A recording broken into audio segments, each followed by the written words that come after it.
say to you. Your word lives inside of me. Your life, to all who hears, we live for you. Live your truth. May your kingdom come and your will be done as we serve your heart. Serve your heart. Let salvation flow as your people praise. Lord, we long for more. Long for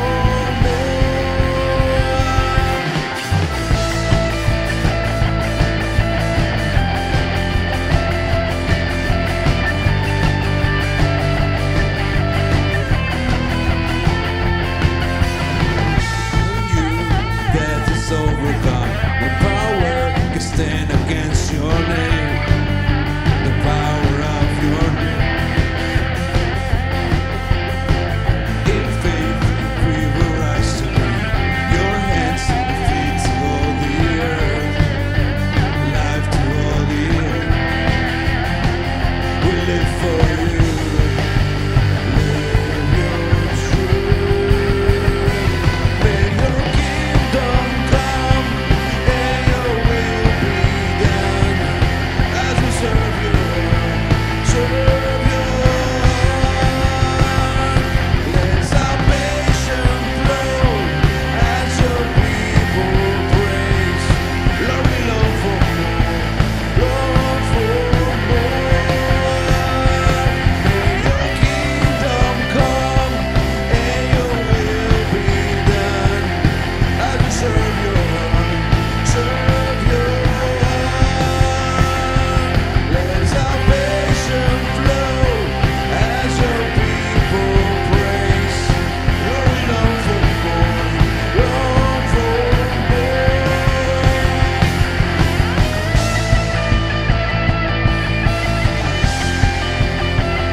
For you, my God.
The weapon may be formed, but it won't prosper.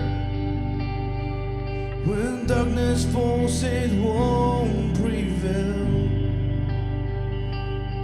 'Cause the God I serve knows only how to triumph. My God will never fail. Oh, my God will never fail.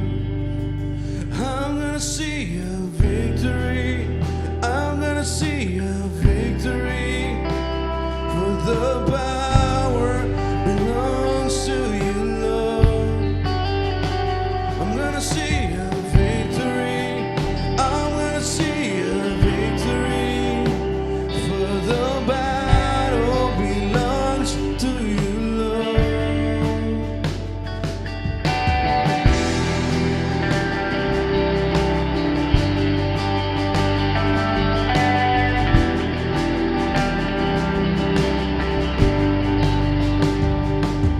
There's power in the mighty name of Jesus.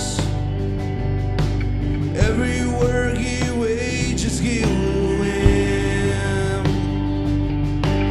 I'm not backing down from any giant. 'Cause the God I know, this story got end.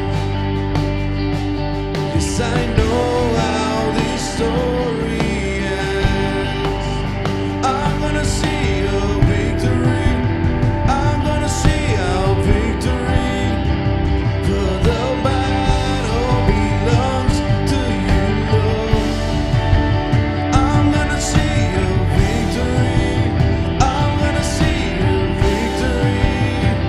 For the battle belongs to you, Lord. I'm gonna see a victory. I'm gonna see a victory. For the battle belongs to you, Lord. I'm gonna see a victory. I'm gonna see a victory.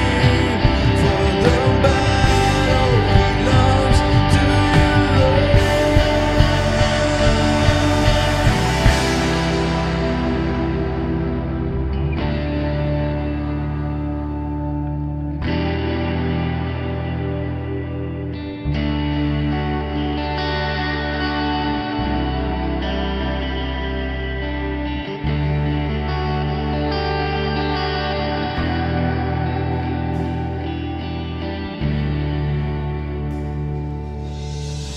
You take what the enemy meant for evil, and you take it for good. You turn it for good. You take what the enemy meant for evil, and you turn it for good. You turn it for good.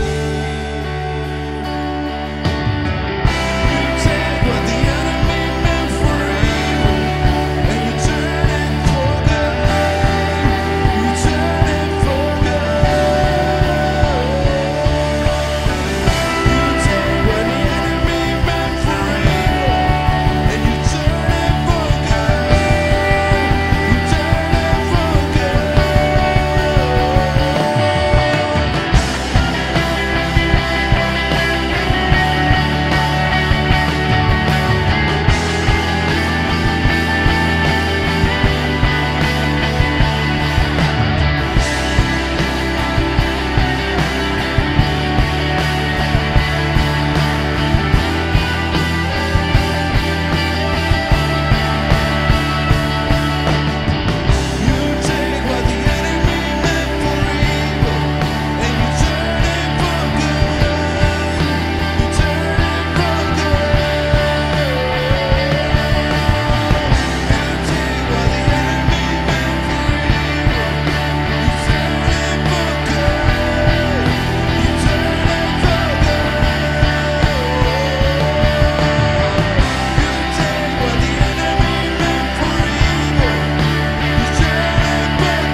For the battle belongs to you, Lord.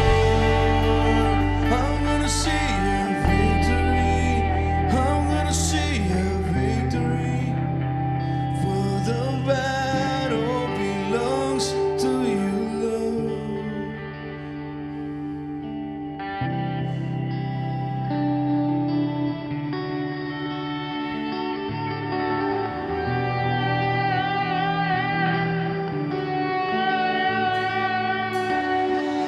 You take what the enemy meant for evil, you turn it for good. You turn it for good. You take what the enemy meant for evil, you turn it for good. You turn it for good.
Welcome to our service. We're so glad you have connected with us today. And if this is your first time, like I say every Sunday, I hope it's not your last. We're in a brand new year, and we have our brand new series called We Can Be Better for 2021.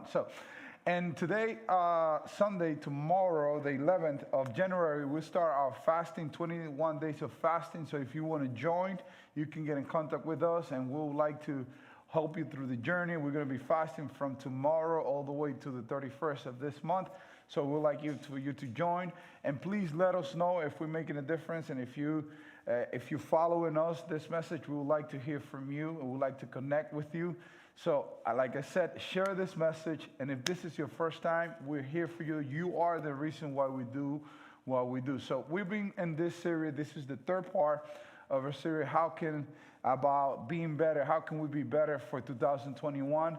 Because we've been saying that because of what we've been through, we need to learn, because pain without gain, it will be a shame. It's a shame, pain without gain. Everything that we have learned through this times of crisis that we've been going through, that we're still going through, it's a time for us to learn how to be better for next time, how to be better in the middle of the crisis, how we can be better forward, how we can be better for any situation that we face. And we've been saying that we are definitely can be better for 2021.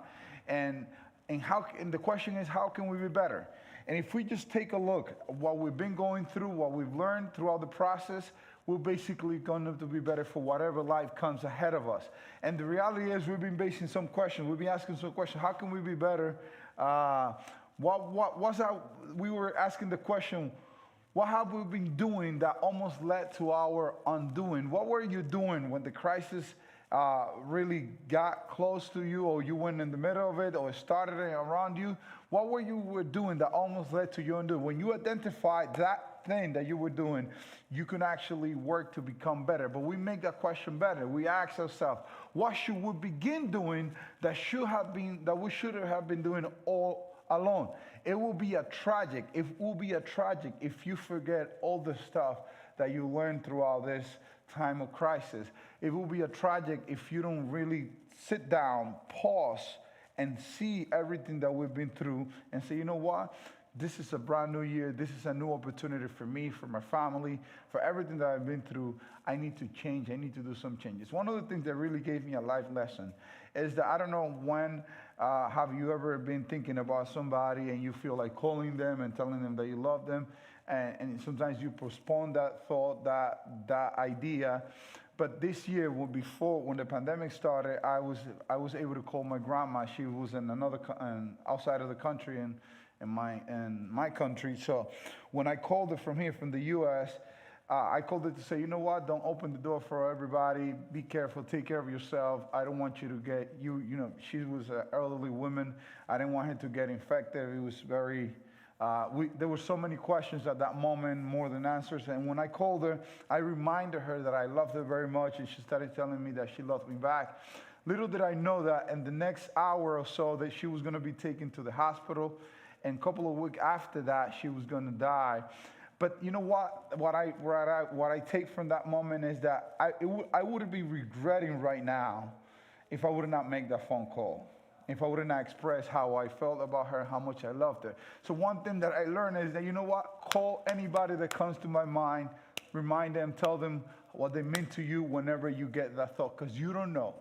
You don't know when you're not going to be able to fly out of the country to go visit the person, to go see the person. So this is what we need to do.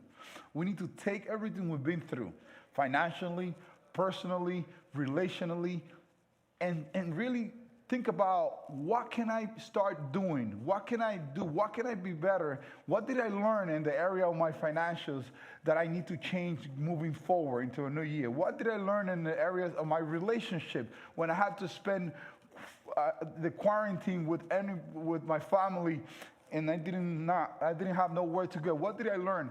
What did I learn throughout this moment internally? And my faith, did I grow? How did this crisis found me? And when you go through all that, you discovered, and you will learn, and you actually need to move forward being better for whatever it is that is ahead of you. But one of the things that I also shared last week is that we all have a superpower.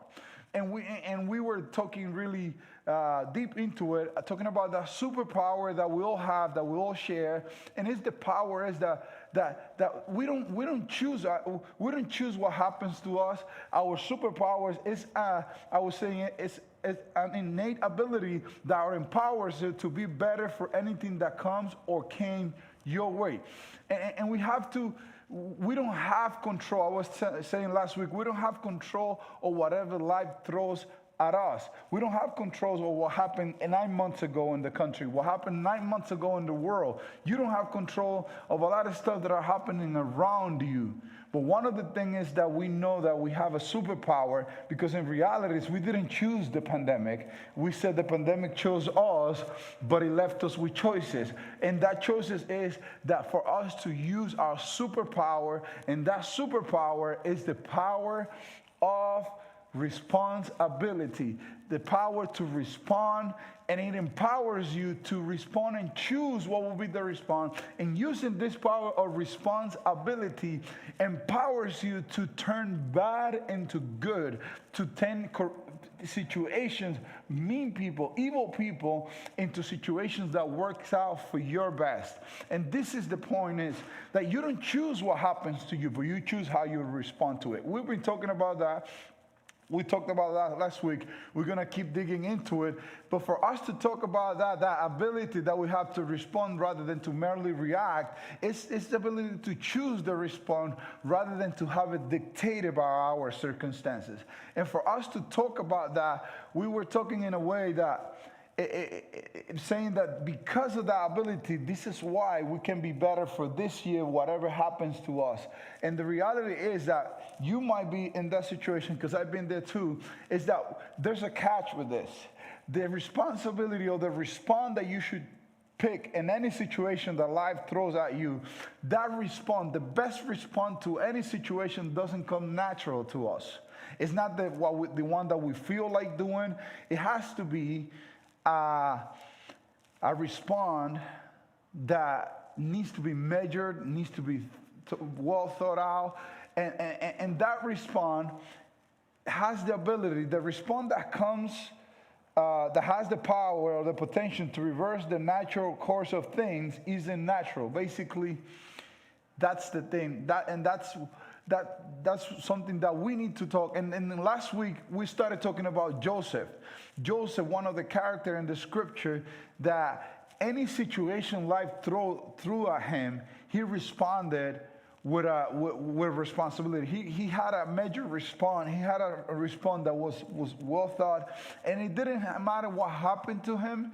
He kept making good decisions. He kept responding to the crisis in his life in a whole different way. We were learning about him, and if you don't know, if you didn't watch last week, Joseph was the 11th son of Jacob. Jacob was the son of Isaac. Isaac the son of Abraham, to whom God has promised him that he will bless all the nations of the world through him. So Abraham had a son named Isaac. Isaac had a son named Jacob. And Jacob had a whole company of children, 12 children. And one of them, the 11th son of Jacob, was named Joseph.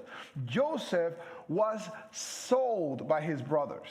He was sold by his brothers and sisters. He was sold as a slave, and after he was sold to the slave as a slave, he ended up being in the house of Potiphar, and then his wife started wanting to have sex with Joseph, and Joseph escaped and reused, and things were going bad to Joseph, and he was thrown in jail. But all alone, even everything that was happening to Joseph, he chose to respond this way. He responded as if God was with him, even when it looked as if God had abandoned him. Joseph, it didn't matter what happens to Joseph. He was sold by his brothers. He was kidnapped by his brothers, sold twice, framed, imprisoned. Everything that went wrong with Joseph, he chose to respond as if God was with him, even when it looked as if God had abandoned him. And I ask you, how will you respond this year if you know God is with you, if you will be confident that God is with you? And I think this is a good approach, because I'm telling you, I would like to develop a faith and a conscience, an awareness that it doesn't matter what happens to me, I'm going to face it as if God is with me. I don't care what's going on, I'm going to face it. In the other end, I'm going to be with God, and God is going to be with me. Or in the middle of it, God is in my boat, and He's in my life, He's in my situation. Joseph shows in his actions, with everything that he did, he showed that he faced and responded to everything as if God was with him, even when it looked like God had abandoned him. And maybe that's where you are. Maybe that's why you left church. Maybe that's why you left God. Maybe that's why you probably in this moment depressed and you don't understand a lot of what's happening to you, because you were expecting everything to go well, everything to go good for you. And things started changing. You lost someone that you love. You lost something that you were waiting for. You lost your job. You lost everything. And your future doesn't seem to be so brightful. But what about if you choose to respond in a different way than what you're feeling like now? What about if we learn to respond to Joseph, to use the superpower of respond ability, that ability that, you know what, I should be crying right now, I should be feel like a victim, but I'm gonna get up, I'm gonna dry my tears, I'm gonna go forward, I'm gonna look my family in their face, and I say, you know what, we're going through something, but we are actually going to come across, we're gonna make it. What about if you choose to respond rather than react? What about if you choose to do something different than what others are expecting from you? Maybe you should be hating somebody, but what about if you choose to forgive somebody right now instead of hate that person for the rest of your life?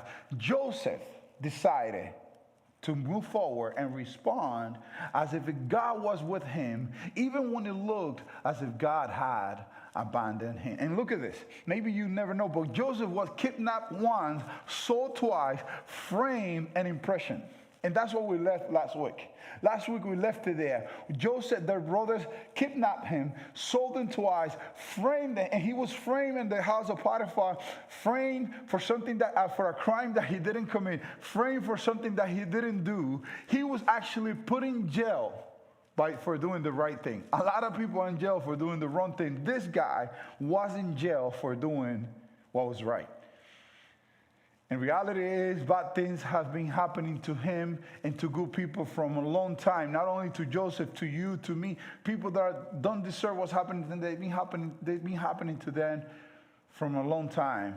Even those people that God was with them, things bad happens to them. And we'll pick up the story there. This is where we're going to pick up the story now. Joseph is in prison. He's basically spending years there. And while he was in prison, he was put in prisons with the prisoners of the king. And there inside the prison, he was actually with the cupbearer of Pharaoh, the king, and the baker of the king. And at this point, he's with them. He's with these two, and they have a dream. And after they have a dream, Joseph had the gift to interpret his dreams. And right away he interpreted the dream for both of them. But one of them didn't have much luck in the dream. Joseph told them, look, to the baker, he said, basically, he told him, you're going to die. Pharaoh is going to kill you. And to the cupbearer, he said, you're going to live. He's going to forgive you. You're going to stay. You're going to go back to serve the cup for the king. And at this point, whatever Joseph told them actually came true, realized they were set free, but one of them got killed. And the other one was actually left alive. And when he was leaving, Joseph told him, remember me, basically, remember where I am, remember to tell Pharaoh about me, so I can. And at this point, Joseph is actually,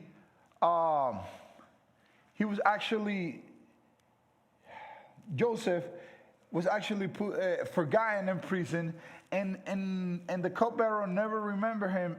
If not, after 2 years, Pharaoh had a dream. I mean, he remembered him, but after 2 years, Joseph was now 30 years old. And after 2 years, the cupbearer remembered that Joseph knows how to interpret dreams and told Pharaoh, oh, listen, I know someone that can interpret your dream. And the dream was, and then they send them to get him from prison. And when Joseph is in front of Pharaoh, then Pharaoh, he interprets the dream for Pharaoh, and he tells him there's going to be a famine of hunger, so you're going to have to save the grain and food for this amount of years, because then you will have the same exact amount of years of no harvest, and there will be hunger throughout the entire earth. So I would recommend that you do this, you do that. And then bottom line, he became the man that actually made all that happen and saved the day and the entire country. And now, because of that, Joseph becomes the second most important man